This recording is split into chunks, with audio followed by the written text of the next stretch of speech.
Well, go ahead. You can, since you have the power, pick the next one. Unlimited power. Gosh. Let's see here. Let's take...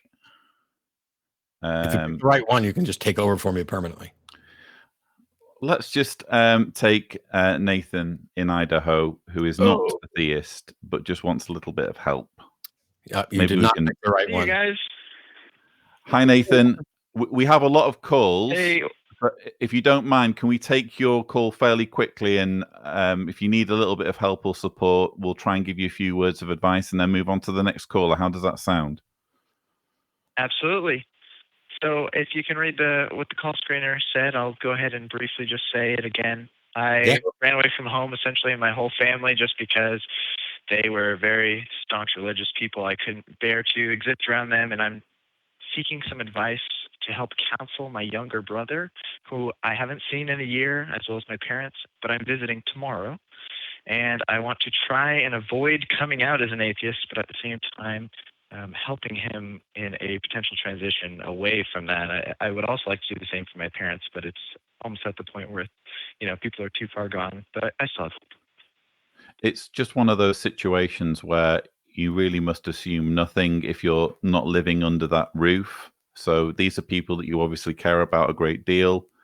But if you're not in regular contact with them and you're not able to have conversations with them, my concern is that if you show up for the first time in a long time and you're immediately trying to shake them from beliefs that they hold very precious to them, things could get strained and your relationship could suffer. I would prefer to focus on what you have in common.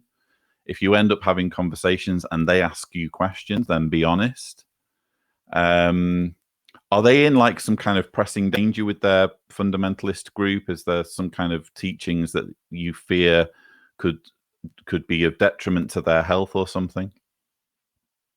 Not in any sense that is, I suppose, any more severe than, just being very Bible literalists and, being very anti all of the things that I, take personal freedoms away, which I view as very severe, but I guess not in the way where, JWs can be without blood transfusions and stuff like that. Yeah.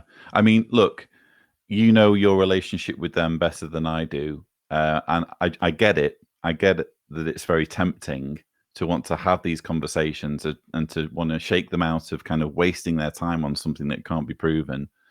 But ultimately, this is a journey that they need to take for themselves. And the way it works psychologically is that they really, when you were losing your religion, when you were losing your faith, you were in control of the process, weren't you? There wasn't anyone telling you to do it. It was just a conclusion that you arrived at organically. And if you kind of artificially try and take them on that journey, it could place your relationship under a lot of strain. So all I would say is go easily. Remember that this is a journey they need to go on. And first and foremost, if I were you, I'd keep your relationship intact, because then there's a channel through which they can have future conversations if they want to. Thank you. And not that it matters, but I wholeheartedly agree with everything Lloyd just said.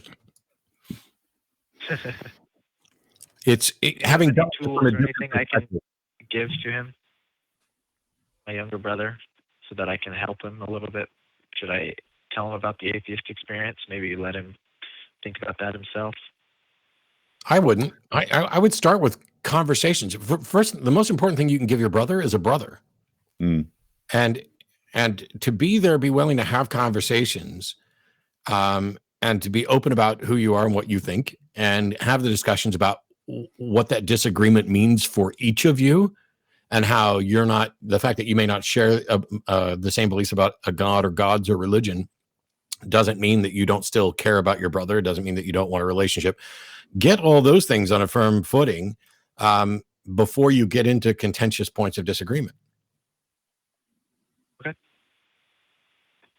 I hope that's been helpful for you, Nathan. You don't mind if we just move on to some other callers, but whenever I come on this show, I want to have as many callers as possible. So I hope we've been able to help you there. Definitely. Thank you, guys. You're definitely some of the greats. Happy to watch the show. Thanks, you guys. Bye-bye. Thank you.